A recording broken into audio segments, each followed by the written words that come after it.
22/9/2018 का first shift का paper लिया है दोस्तों। इस पेपर में दोस्तों जितने भी रीजनिंग के क्वेश्चन आए हुए होंगे उन सारे रीजनिंग के क्वेश्चनों को हम लोग बहुत ही इजीली तरीके से हल करना सीखेंगे। तो दोस्तों अगर आपको ये वीडियो और ये सीरीज हमारी पसंद आ रही है तो आप हमारी वीडियो को लाइक करिएगा, अपने दोस्तों में ज़्यादा से ज़्यादा शेयर करिएगा। और हाँ दोस्तों, अगर आप चैनल पर नए हो तो चैनल को सब्सक्राइब करना बिल्कुल मत भूलिएगा, साथ में दोस्तों बेल घंटी जरूर दबा लीजिएगा। तो दोस्तों अगर आपकी कोई अदर क्यूरी हो तो आप अपनी क्यूरी मुझ तक पहुंचा सकते हैं। उन सभी क्यूरियों का सोल्यूशन आपको वीडियो के थ्रू मिल जाएगा। आपको हमारे व्हाट्सएप ग्रुप या टेलीग्राम ग्रुप से जुड़ना होगा, जिनका लिंक आपको दोस्तों इस वीडियो के डिस्क्रिप्शन में मिल जाएगा। तो दोस्तों आप वहां से जुड़ करके अपनी क्यूरी मुझ तक पहुंचा सकते हैं। दोस्तों अगर आपका कोई अदर सुझाव भी हो तो आप मुझे सुझाव भी कमेंट बॉक्स में टाइप कर सकते हैं। तो चलिए दोस्तों स्टार्ट करते हैं हम लोग हर रोज की तरह आज का अपना पहला क्वेश्चन। तो पहला क्वेश्चन दोस्तों हमारा ये रहा। यहाँ पे दोस्तों दिया गया है, जब MN रेखा पर दर्पण रखा जाता है तो निम्न आकृति का दर्पण प्रतिबिंब चुने। तो दोस्तों ये एक हमारा दर्पण है, वर्टिकल दर्पण है। इसमें ये चित्र को जब दर्पण में हम दिखाएंगे, बी ऑप्शन इसका राइट हो जाएगा, यानी कि ऑप्शन नंबर बी के अकॉर्डिंग सेम ये दोस्तों जस्ट उल्टा हो जाएगा। तो ऑप्शन नंबर बी हमारा राइट होगा इसका, यानी ऑप्शन नंबर बी हमारा फोर्थ के साथ राइट हो जाएगा। तो नेक्स्ट क्वेश्चन दोस्तों ये रहा। इस क्वेश्चन में दिया गया निम्न में से विषम चुने। विषम हमको दोस्तों निकालना है। तो दोस्तों आपको बता दूं W का कोड होता है 23, ठीक है दोस्तों। I का कोड होता है दोस्तों 9, यहाँ पे 10 लिखा गया है। L का 12 होता है, ठीक है। Q का 17 होता है दोस्तों, ठीक है। तो दोस्तों ठीक इसमें क्या नहीं है, जो I का 10 लिखा है, I का लेकिन 9 होता है दोस्तों। ऑप्शन नंबर हमारा इसका बी राइट हो जाएगा। बी हमारा ऑप्शन दोस्तों सेकंड पे दिया गया है, इसलिए हमारा इसका सेकंड ऑप्शन राइट होगा। नेक्स्ट क्वेश्चन दोस्तों ये रहा।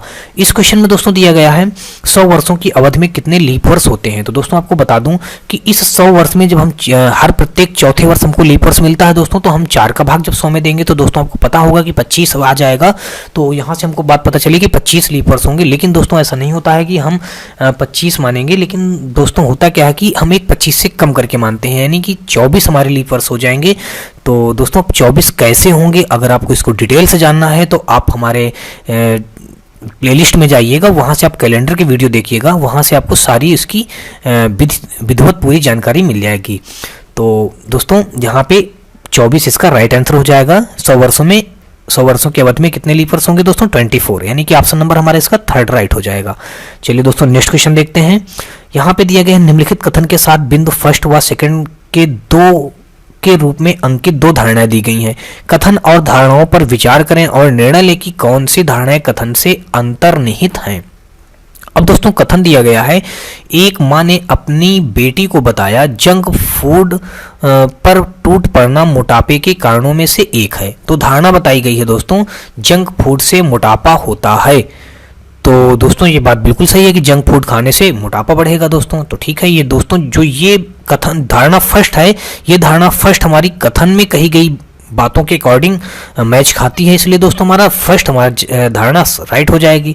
अब दूसरा जो धारणा दी गई दोस्तों, रीता और गीता माँ और बेटी हैं। दोस्तों रीता और गीता की बात यहाँ पे कहीं कुछ ऐसा बताया नहीं गया कथन में कि रीता और गीता माँ बेटी हैं, ऐसा कुछ नहीं नाम बताया गया दोस्तों, इसलिए हमारा यहाँ पे सेकेंड धारणा रॉन्ग हो जाएगी। इसलिए दोस्तों केवल धारणा फर्स्ट अंतर्निहित है, ऑप्शन नंबर फर्स्ट के साथ हमारा क्वेश्चन राइट हो जाएगा। चलिए दोस्तों नेक्स्ट क्वेश्चन ये रहा। यहाँ पे दिया गया है, दिए गए प्रश्न को पढ़ें और निर्णय करें कि निम्नलिखित में से कौन सा कथन प्रश्न का उत्तर देने के लिए पर्याप्त है। तो प्रश्न में दिया गया त्रिभुज ABC का क्षेत्रफल हमको निकालना है।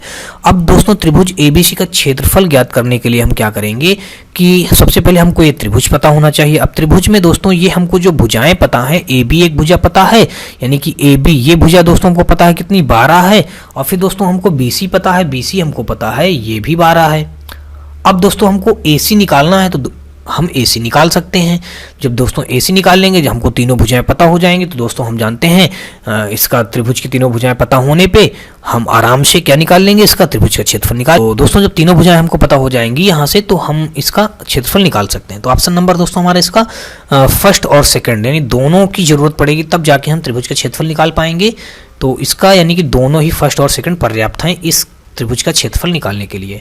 तो ऑप्शन नंबर हमारा फोर्थ राइट हो जाएगा। नेक्स्ट क्वेश्चन दोस्तों ये रहा। यहाँ पे दिया गया है, दिए गए कथनों पर विचार करें और निर्णय लें कि निम्नलिखित अवधारणाओं में से कौन सी निम्न कथन में अंतर्निहित है। कथन में दिया गया है, प्रधाना अध्यापिका ने शुल्क संरचना पर चर्चा करने के लिए सभी अभिभावकों और शिक्षण कर्मचारियों की एक बैठक बुलाई। तो अब दोस्तों यहाँ पे अवधारणा दी गई है, शुल्क संरचना का पुनः निर्माण करने की योजना है। फिर दूसरा दिया गया है दोस्तों, सामान्य सहमत तक पहुंचने के लिए बैठक बुलाई गई। तो दोस्तों जो ये बात बताई गई है, प्रधानाध्यापिका ने शुल्क संरचना पर चर्चा करने के लिए सभी अभिभावकों और शिक्षण कर्मचारियों की एक बैठक बुलाई। तो शुल्क संरचना का पुनर्निर्माण करने की योजना है दोस्तों। हाँ, ये भी बात हो सकती है। इसमें कथन में जो बात कही गई है धारणा के अकॉर्डिंग और धारणा के अकॉर्डिंग दोस्तों, तो ये बात नहीं था इसमें, ठीक है। सामान्य सहमत तक पहुंचने के लिए बैठक बुलाई गई थी, तो ये भी बात दोस्तों सही है। तो कुल मिलाकर के दोस्तों ये दोनों अवधारणाएं जो हैं इस कथन से मेल खाती हैं, इसलिए दोस्तों ऑप्शन नंबर फर्स्ट और सेकंड दोनों ही अंतर्निहित हैं। ऑप्शन नंबर फर्स्ट हमारा राइट हो जाएगा। नेक्स्ट हमारा दोस्तों ये रहा, यहाँ पे एक बताया गया है रेस्ट की क्षैतिज दर्पण छवि क्या होगी। तो दोस्तों क्षैतिज दर्पण पूछा गया है। तो क्षैतिज दर्पण दोस्तों मैं आपको बता दूं, क्षैतिज हमारा ये होता है, वर्टिकल दोस्तों हमारा ये होता है। यानी कि दोस्तों ये क्षैतिज को बोले तो हॉरिजॉन्टल और ये वर्टिकल।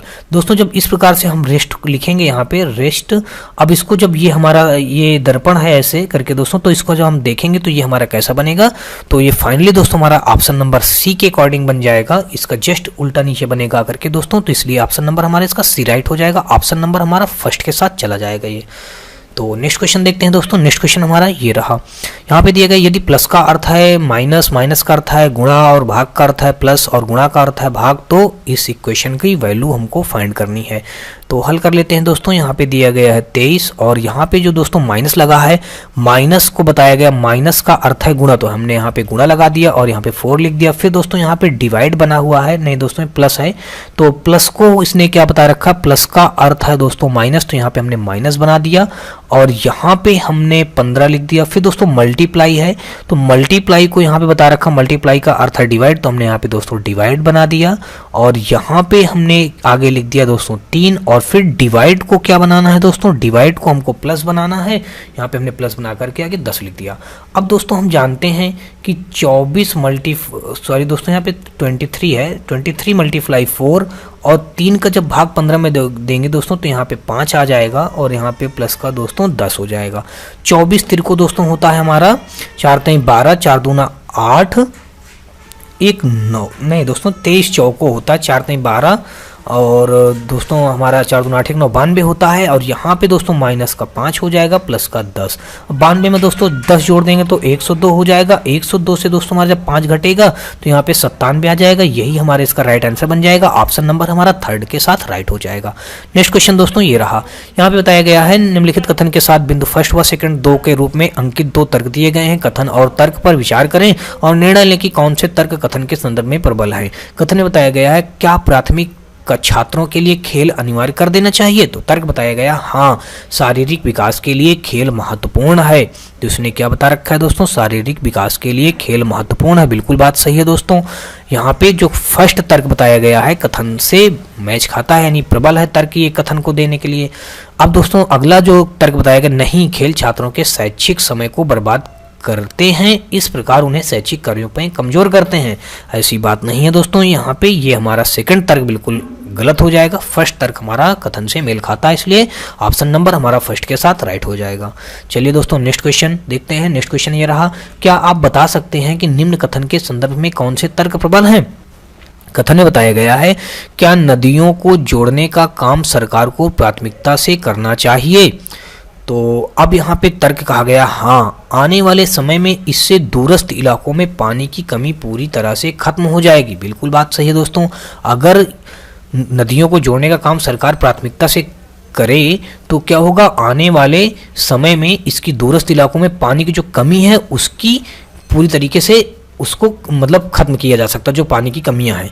तो दोस्तों ये फर्स्ट जो तर्क है इस कथन के अकॉर्डिंग प्रबल है, तो यानी मजबूत है बात कहने के लिए दोस्तों। अब जो सेकंड कहा गया, नहीं हमें पानी दूषित नहीं करना चाहिए और नदियां स्वाभाविक रूप से अपना रास्ता बना लेंगी, ऐसा दोस्तों नहीं है। तो नदियां को जब रास्ता मिलेगी नहीं तो वो रास्ता अपने आप से कैसे बना पाएंगी दोस्तों। तो इसलिए दोस्तों यहाँ पे रास्ता बनाने से रिलेटेड कोई यहाँ पे बात भी नहीं बताई गई है, इसलिए दोस्तों हमारा ये सेकंड तर्क ये रॉन्ग हो जाएगा। केवल फर्स्ट तर्क ही प्रबल होगा इस क्वेश्चन का आंसर देने के लिए दोस्तों। तो ऑप्शन नंबर हमारा इसका फोर्थ के साथ राइट हो जाएगा, केवल तर्क फर्स्ट प्रबल है। नेक्स्ट क्वेश्चन दोस्तों ये रहा, यहाँ पे दिया गया उस विकल्प चित्र का चयन करें जो प्रश्न चित्रों की श्रृंखला को पूरा करेगा। अब दोस्तों यहाँ पे जो बता दिया गया है, यहाँ पे दोस्तों ये स्टार को आगे यहाँ स्टार को जो सबसे आगे स्टार लगा इसको सबसे पीछे लगा दिया गया और बाकी सेम रख दिया गया है। तो हम भी दोस्तों क्या करेंगे, ये प्लस माइनस जो लगा है इसको हम शुरू में लगा लेंगे और बाकी सबको जैसे लिख देंगे। तो दोस्तों अब यहाँ पे हमको करना क्या है, ये प्लस माइनस जब आगे लगाएंगे तो दोस्तों इसी एक उसमें दिख रहा है कि प्लस माइनस स्टार्टिंग में लगा है, बाकी और सब में नहीं है। तो दोस्तों ऑप्शन नंबर हमारा इसका डी के साथ राइट हो जाएगा।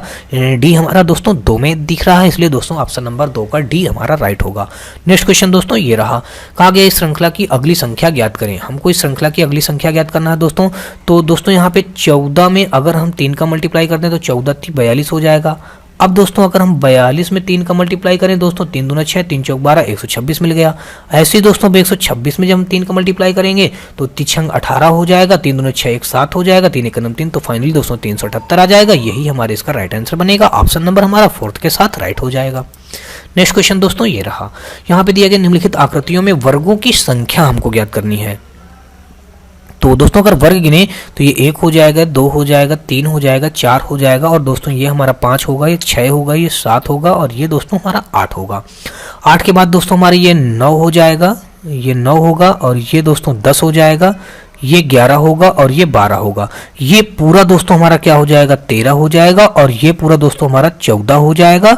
14 के बाद दोस्तों हम इतने को मिला लेंगे, इतने को ये इतना, तो 14 के बाद ये दोस्तों 15 हो जाएगा। अब दोस्तों हम इतने को और इतने को मिलाएंगे तो ये 16 हो जाएगा। अब दोस्तों हम क्या करेंगे कि इतने को मैच कराएंगे। अब दोस्तों क्या करेंगे, इतने को हम मेल कराएंगे, ये इतना और ये इतना मेल करा देंगे तो ये हमारा 17 हो जाएगा। इसलिए दोस्तों त्रिभुज यहाँ पे वर्गों की संख्या हमारी कितनी हो जाएगी, 17। ऑप्शन नंबर हमारा 3rd के साथ राइट हो जाएगा। तो उम्मीद करता हूँ दोस्तों ये सारे क्वेश्चन आपको समझ में आ रहे होंगे। फिर भी दोस्तों अगर आपको कोई प्रॉब्लम हो तो आप मुझे कमेंट बॉक्स में कमेंट करके जरूर बताइएगा। और दोस्तों अगर आपको ये वीडियो और ये सीरीज हमारी पसंद आ रही है तो आप हमारी वीडियो को लाइक करिएगा, अपने दोस्तों में ज़्यादा से ज़्यादा शेयर करिएगा। और हाँ दोस्तों अगर आप चैनल पे नए हो तो चैनल को सब्सक्राइब करना बिल्कुल मत भूलिएगा, साथ में दोस्तों बेल घंटी जरूर दबा लीजिएगा। तो चलिए दोस्तों नेक्स्ट क्वेश्चन देखते हैं। नेक्स्ट क्वेश्चन दोस्तों हमारा ये रहा।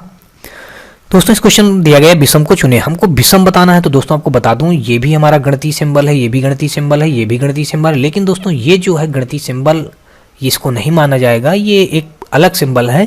तो दोस्तों इसलिए हमारा ऑप्शन नंबर हमारा इसका डी डिफरेंट हो जाएगा। ऑप्शन नंबर 3rd के साथ ही राइट हो जाएगा। नेक्स्ट क्वेश्चन दोस्तों ये रहा, यहाँ पे दिए गए कथनों और निष्कर्षों को ध्यानपूर्वक पढ़ें और चुनें कि कौन से निष्कर्ष तार्किक रूप से कथनों का अनुसरण करते हैं। कथन में दिया गया है सभी आरेख आकृतियां हैं, सभी आकृतियां त्रियामी होती हैं। सभी आरेख कहा गया है दोस्तों, जितने भी आरेख हैं वो सबका सब आरेख क्या हैं, आकृतियां हैं, आकृति हैं दोस्तों। अब कहा गया सभी आकृतियां त्रियामी हैं, जितनी भी आकृतियां हैं वो सबका सब क्या है, त्रियामी हैं। तो त्रियामी हो गया दोस्तों। अब यहाँ पे निष्कर्ष में बताया गया सभी त्रियाम आरेख हैं, जितने भी ये त्रियाम हैं वो सबका सब कहा गया है आरेख हैं। तो अब दोस्तों यहाँ पे सभी त्रियाम आरेख नहीं है, गलत कह रहा है, त्रियाम का कुछ हिस्सा आरेख है।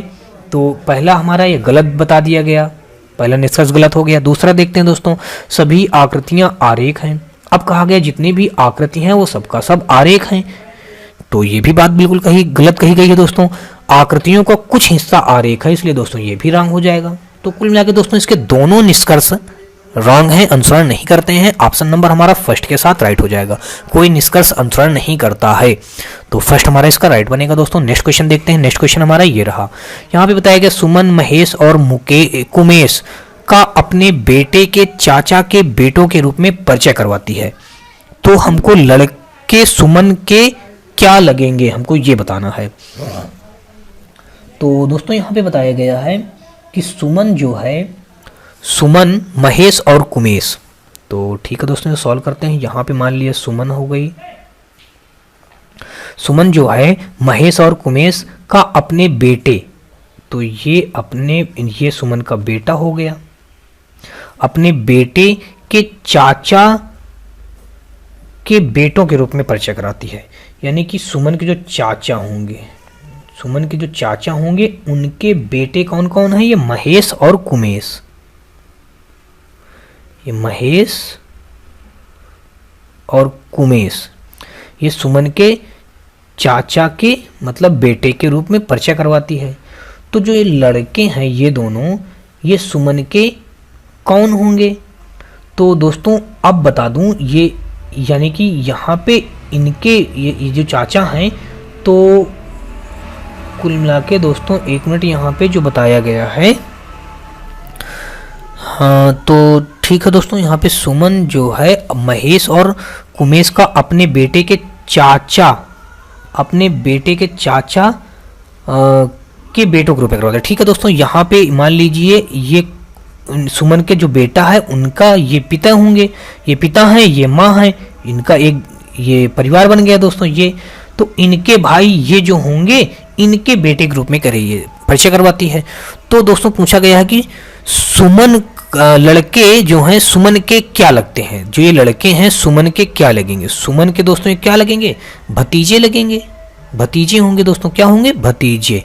तो ऑप्शन नंबर हमारा दोस्तों इसका क्या राइट हो जाएगा, भतीजे लगेंगे। तो इसका 4th के साथ हमारा राइट हो जाएगा। आई होप दोस्तों आपको क्वेश्चन समझ में आया होगा। नेक्स्ट क्वेश्चन देखते हैं।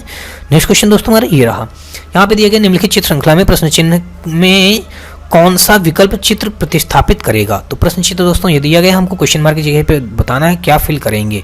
तो दोस्तों इसी को क्या किया गया है कि 90 डिग्री रोटेट कर दिया गया है। तो हम भी दोस्तों क्या करेंगे, इसको 90 डिग्री जब रोटेट कराएंगे तो ये कोना ऐसे बन जाएगा दोस्तों, ये कोना हमारा ऐसे बनेगा आकर के, और तो ऐसा कोना हमको दोस्तों बी में दिख रहा है।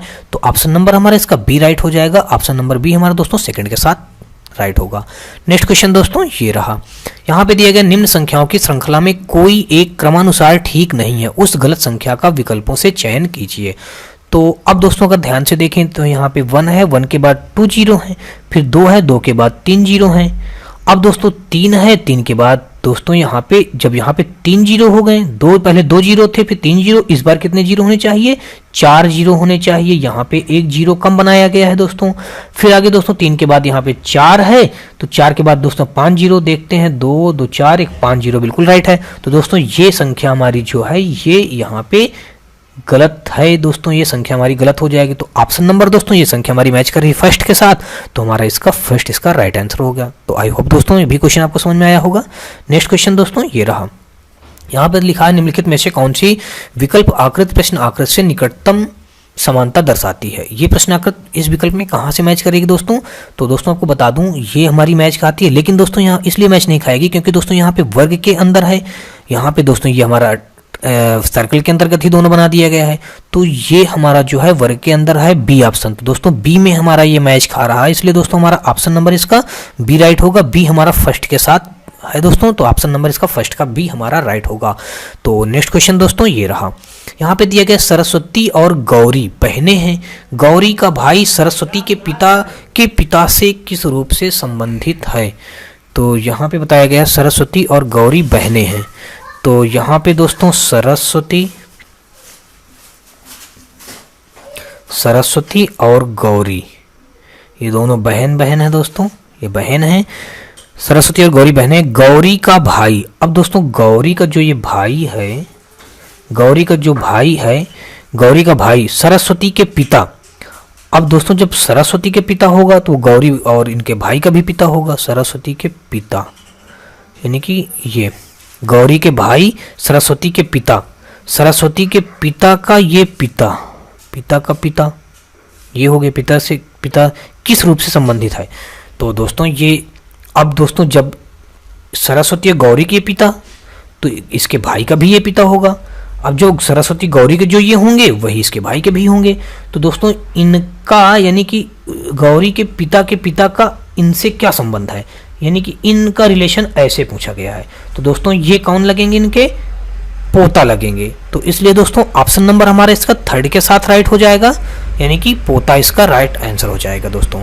नेक्स्ट क्वेश्चन देखते हैं दोस्तों। नेक्स्ट क्वेश्चन हमारा ये रहा दोस्तों, इस क्वेश्चन में दिया गया है कि यदि 3 को ये लिखा जाए तो इंटर के लिए कोड क्या होगा। अब यहाँ पे दोस्तों यहाँ पे बताया गया है टी का कोड 20 रख दिया गया, ई के 5 होते हैं 5 रख दिया गया, एन का 14 रख दिया गया। दोस्तों इनका कोड लिखा गया है तो ई का 5 होता है, एन का 14 होता है, टी का 20 होता है, ई का 5 होता है, आर का 18 होता है। दोस्तों 5 14 20 5 18 5 14 20 5 18 ऑप्शन नंबर हमारा फोर्थ के साथ राइट हो जाएगा। नेक्स्ट क्वेश्चन दोस्तों ये रहा, यहाँ पे दिया गया है दिए गए कथनों निष्कर्षों को ध्यानपूर्वक पढ़ें और चुनें कि कौन से निष्कर्ष तार्किक रूप से कथन का अनुसरण करते हैं। कथन में दिया गया है सभी ऊन धागे हैं। अब जितने भी ऊन हैं वो सबका सब क्या है, धागे हैं। हमने यहाँ पे धागे बना दिया, सभी ऊनों को धागे बना दिया। कुछ ऊन खुरदुरे हैं, ऊन का कुछ हिस्सा यहाँ पे हमने क्या कर दिया, खुरदुरा कर दिया। ये खुरदुरा है दोस्तों, ठीक है, खुरदुरा हो गया। अब निष्कर्ष में कहा गया सभी खुरदुरे ऊन हैं, जितने भी खुरदुरे हैं वो सबका सब कह रहा ऊन है, तो बिल्कुल गलत कह रहा है। इसने तो कहा कुछ खुरदुरे ऊन खुरदुरे हैं, यहाँ पे कह रहा सभी खुरदुरे ऊन है, तो इसलिए पहला निष्कर्ष जो है वो गलत हो गया।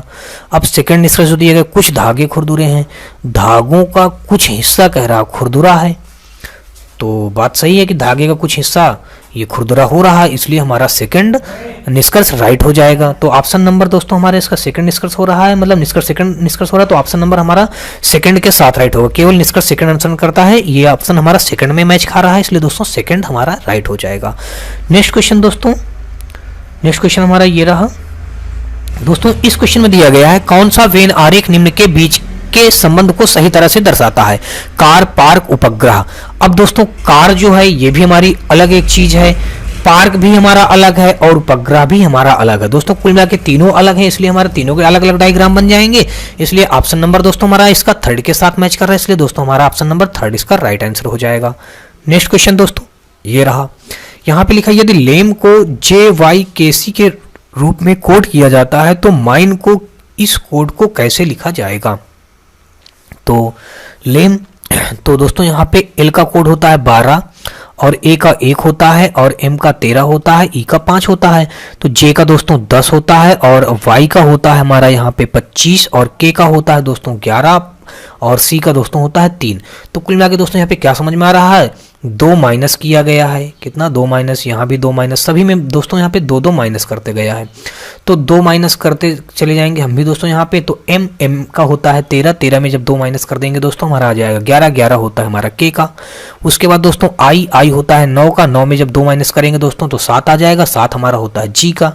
N होता है 14, 14 में जब 2 माइनस करेंगे दोस्तों तो 12 आ जाएगा, 12 होता है हमारा L का। और E होता है 5, 5 में जब 2 माइनस करेंगे C यानी 3 आ जाएगा, 3 होता है C का। तो KGLC, तो KGLC ऑप्शन नंबर हमारा फोर्थ के साथ राइट मैच हो रहा है दोस्तों, तो इसका ऑप्शन नंबर फोर्थ राइट हो जाएगा। नेक्स्ट क्वेश्चन दोस्तों ये रहा, तो दोस्तों यहाँ पे पूछा गया है 29 मार्च 2020 को कौन सा दिन होगा। तो दोस्तों मैं आपको बता दूं 29 मार्च 2020 को कौन सा दिन होगा, ये निकालने के लिए आपको कुछ बातें ध्यान रखनी होंगी।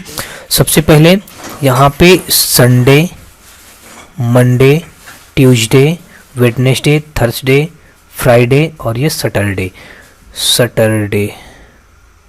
तो दोस्तों संडे का कोड होता है हमारा 0, मंडे का 1, ट्यूसडे का 2, वेडनेसडे का 3 और थर्सडे का 4, फ्राइडे का 5 और सैटरडे का 6। दोस्तों ये दिन के कोड हैं। अब एक बात और आपको दोस्तों बताता हूँ, यहाँ पे 400 में ऑड नंबर निकालने का दोस्तों, ऑड नंबर। अब दोस्तों ऑड नंबर निकालने का क्या होता है, 400 में ऑड नंबर होते हैं दोस्तों 0, 300 में ऑड नंबर होते हैं दोस्तों यहाँ पे 1, फिर दोस्तों 200 में ऑड नंबर होता है 3, फिर दोस्तों यहाँ पे 100 में ऑड नंबर होता है कितना, यहाँ पे 5 होता है। इतनी बातें दोस्तों आप ध्यान रखिएगा। इसके और भी कई सारे तरीके हैं दोस्तों आपको और भी कई सारे तरीके हैं, तो जो मैं तरीका बता रहा हूँ आप लोग इसमें फोकस करिएगा। तो दोस्तों ये हो गए। अब यहाँ पे दोस्तों हम करते क्या है, 29 मार्च 2020 की बात पूछी गई है, तो हम सबसे पहले क्या करेंगे, जो 2020 है दोस्तों इससे 1 वर्ष कम ले लेंगे। जब इससे 1 वर्ष कम ले लेंगे तो दोस्तों 2000 हमारा, अब दोस्तों 2019 जो है, इस 2019 को अगर हम देखें तो ये यहाँ पे अगर हम लिख लें 400 मल्टीप्लाई दोस्तों 5, तो 4 पंचे 20 दोस्तों 2000 बन जाएगा। और फिर यहाँ पे दोस्तों हमने 19 लिख दिया। तो दोस्तों 400 में विषम दिनों संख्या हम जानते हैं 0, 0 मल्टीप्लाई 5 प्लस का दोस्तों 19, और ये 19 वर्षों में लीप वर्ष कितने आ जाएंगे दोस्तों, 4। तो हमने ये रख दिया 4 हमारे लीप वर्ष हो गए। तो अब दोस्तों ये तो हो जाएगा 0। अब 19 4 कितना आ जाएगा 23। अब 23 में हम क्या करेंगे दोस्तों, 7 का भाग दे देंगे ऑड नंबर निकालने के लिए, तो 7 त्रिक 21, तो यहाँ पे कितना आ गया हमारा 2 आ गया। तो यहाँ पे हमारा 2 आया दोस्तों। अब दोस्तों 2019 तक का हमने हिसाब बना लिया। अब हमको निकालना क्या है 2019 के बाद का दोस्तों, तो जब 2019 के बाद का निकालेंगे तो दोस्तों हमारा, अब हम जब 2020 में पहुंचेंगे तो 2020 में जनवरी माह में विषम दिनों की संख्या दोस्तों 3 हो जाएगी। 2020 हमारा दोस्तों लीप ईयर बनेगा, तो लीप ईयर में फरवरी 29 दिनों की होगी, तो इसलिए दोस्तों फरवरी में 1 विषम दिन आ जाएगा। फिर मार्च में दोस्तों 3 मिलेंगे हमको, मार्च में दोस्तों हमको 29 मार्च तक ही जाना है। तो 7 चौक 28 दोस्तों, तो कितना आ जाएगा हमारा 1 आ जाएगा। तो दोस्तों मार्च में हमारा विषम दिन कितना आ जाएगा, हमारा 1 आ जाएगा। तो दोस्तों जब इन सबको हम ऐड करेंगे तो 3 2 5 हो जाएगा। अब दोस्तों ये 5 और ये दोनों जब जोड़ देंगे तो ये हमारा 5 2 कितना हो जाएगा 7। अब 7 में दोस्तों जब हम 7 का भाग देंगे तो यहाँ पे 1 बार जाएगा और शेषफल हमारा कुछ नहीं बचेगा। तो जब दोस्तों जब शेषफल हमारा 0 बचा तो 0 में हमने क्या बता रखा है, 0 में बता रखा है संडे होता है। तो संडे मतलब दोस्तों रविवार, तो इसलिए दोस्तों ऑप्शन नंबर इसका हमारा रविवार इसका राइट आंसर बनेगा, रविवार, यानी कि ऑप्शन नंबर हमारा फर्स्ट इसका राइट हो जाएगा। तो आई होप दोस्तों, आशा करता हूँ आपको क्वेश्चन समझ में आया होगा। फिर भी दोस्तों और भी इसका एक तरीका है, उसमें आपको पूरा सारे मंथ के कोड याद करने पड़ते हैं दोस्तों। अगर आपको उस तरीके से देखना है तो आप हमारे प्लेलिस्ट में जाइएगा, कैलेंडर की वीडियो देखिएगा, वहां से आपको ये सारे क्वेश्चन मिल जाएंगे। तो चलिए दोस्तों नेक्स्ट क्वेश्चन देखते हैं हम लोग। नेक्स्ट क्वेश्चन दोस्तों हमारा ये रहा, विषम को चुने। दोस्तों यहाँ पे विषम हमको चुनने के लिए बताया गया है। तो विषम दोस्तों चुनने के लिए आपको बता दूं, यहाँ पे हमारा विषम हमारा यहाँ पे सी हो जाएगा, यानी कि विषम हमारा ये बनेगा दोस्तों। अब विषम ये दोस्तों क्यों बनेगा, विषम इसलिए बनेगा दोस्तों, मैं आपको बता दूं कि यहाँ पे जो अंदर है सभी में ये यहाँ भी हमारा इसका जो सर्कल के अंदर है ये हमारा एक 4 भुजाओं का अंदर है, चौखटा यानी कि स्क्वायर, ट्रायंगल में भी हमारा स्क्वायर अंदर है, और यहाँ पे पंचभुज में भी दोस्तों हमारा स्क्वायर अंदर है। लेकिन दोस्तों यहाँ पे जो ये भुजा बना है दोस्तों षटभुज में दोस्तों ये हमारा सर्कल इसके अंदर है, इसलिए दोस्तों यहाँ भी हमारा क्या होना चाहिए, स्क्वायर अंदर होना चाहिए, इसलिए दोस्तों हमारा ये डिफरेंट है। Option number C, option number दोस्तों सी हमारा फोर्थ के साथ राइट हो जाएगा। नेक्स्ट क्वेश्चन दोस्तों ये रहा, यहाँ पे दिया गया है निम्नलिखित श्रृंखला का अगला अंक ज्ञात कीजिए। तो अगला अंक निकालने के लिए दोस्तों क्या करेंगे, हमने यहाँ पे 10 में 6 जोड़ दिया गया तो 16 मिल गया। 16 में दोस्तों इस बार हमने कितना जोड़ा गया, 9 जोड़ा गया तो 25 मिल गया। अब 25 में दोस्तों हम इस बार मतलब यहाँ पे 12 जोड़ देंगे तो 37 मिल गया। अब दोस्तों 37 में हम कितना जोड़ देंगे, 15 जोड़ देंगे। तो जब 37 से 15 जोड़ेंगे दोस्तों 7 5 12 हो जाएगा, 3 1 4 1 5 यानी कि 52 मिल जाएगा दोस्तों। तो ऑप्शन नंबर हमारा इसका सेकंड के साथ राइट हो जाएगा, 52 इसमें राइट बनेगा दोस्तों। तो नेक्स्ट क्वेश्चन देखते हैं दोस्तों। नेक्स्ट क्वेश्चन दोस्तों हमारा ये रहा, यहाँ पे पूछा गया निम्न आकृति में कितने त्रिभुज हैं। दोस्तों हमको त्रिभुजों की संख्या बतानी है इसमें। तो त्रिभुज की संख्या दोस्तों आपको बता दूं, 1 त्रिभुज हो गया, 2 त्रिभुज हो गया, ये 3 हो गया, ये 4 हो गया। 4 के बाद दोस्तों ये 5 हो गया और ये इतना 6 हो गया। हम दोस्तों पहले इतने का निकाल रहे हैं, 6 हो गया। अब दोस्तों इन दोनों को मिला करके ये क्या बन गया हमारा, 7 हो गया। 7 त्रिभुज हो गए। अब इसी को दूना नीचे कर देंगे, सेम बना, इसलिए दोस्तों 7 दूना 14 त्रिभुज हो गए, 14 हो गए दोस्तों। 14 के बाद दोस्तों अब इन दोनों को मिला लिया गया तो ये 15 हो जाएगा और इन दोनों को मिलाने पे ये 16 हो जाएगा। तो कुल मिला के दोस्तों इसमें त्रिभुजों की संख्या कितनी हो जाएगी, 16 हमारे इसका राइट आंसर बन जाएगा, ऑप्शन नंबर 4 राइट होगा। तो नेक्स्ट क्वेश्चन दोस्तों ये रहा, यहाँ पे दिया गया सुरेश दक्षिण पश्चिम दिशा के सम्मुख है, वह 130 डिग्री दक्षिणावर्त घूमता है और फिर 45 डिग्री वामावर्त दिशा में घूम जाता है। अब वह किस दिशा की ओर सम्मुख है। तो दोस्तों यहाँ पे सबसे पहले हम एक दिशा का चार्ट बना लें। तो सबसे पहले यहाँ पे हम जानते हैं पूरब होता है, इधर पश्चिम हो जाएगा और ये उत्तर हो जाएगा और ये दक्षिण हो जाएगा। तो दोस्तों ये हमारा दिशा का चार्ट बनेगा, तो ये बनेगा उत्तर पूर्व, फिर दोस्तों ये हमारा बनेगा दक्षिण पूर्व, और ये बनेगा हमारा दोस्तों दक्षिण पश्चिम, और ये बनेगा उत्तर पश्चिम बनेगा। तो अब यहाँ पे बताया गया है कि 135 डिग्री दक्षिणावर्त घूमता है और फिर 45 डिग्री वामावर्त। तो दोस्तों जब 135 से जब हम 45 घटा देंगे तो 90 आ जाएगा। 90 दोस्तों हमारा आएगा तो हम किससे घटाएं, दक्षिणावर्त से घटाएं, इसलिए दोस्तों दक्षिणावर्त हमारा आ जाएगा, दक्षिणावर्त। तो 90 डिग्री दक्षिणावर्त आ गया। तो दोस्तों अब हम उसका मुख किधर है, दक्षिण पश्चिम की ओर है, दक्षिण पश्चिम यानी कि इधर वो मुख है उसका। अब यहाँ से 90 डिग्री जब घूमेगा दोस्तों तो 45 और ये 45 तो यानी यहाँ पे आ जाएगा, यानी कि दोस्तों यहाँ पे किधर आ जाएगा, उत्तर पश्चिम दिशा में आ जाएगा। तो इसका राइट आंसर हो जाएगा ऑप्शन नंबर हमारा 3 उत्तर पश्चिम। तो 3 के साथ राइट हो जाएगा दोस्तों आज का हमारा अंतिम क्वेश्चन था। उम्मीद करता हूँ दोस्तों कि आपको ये वीडियो के सारे क्वेश्चन समझ में आए होंगे। फिर भी दोस्तों अगर आपको कहीं से भी कोई प्रॉब्लम समझ में आ रही हो तो आप मुझे कमेंट बॉक्स में कमेंट करके जरूर बताइएगा। और हाँ दोस्तों, अगर आप कोई वीडियो और ये सीरीज हमारी पसंद आ रही है तो आप हमारी वीडियो को लाइक करिएगा, अपने दोस्तों में ज़्यादा से ज़्यादा शेयर करिएगा। और हाँ दोस्तों, अगर आप चैनल पर नए हो तो चैनल को सब्सक्राइब कर बेल घंटी जरूर दबा लीजिएगा। तो चलिए दोस्तों नेक्स्ट वीडियो मिलते हैं, तब तक के लिए जय हिंद।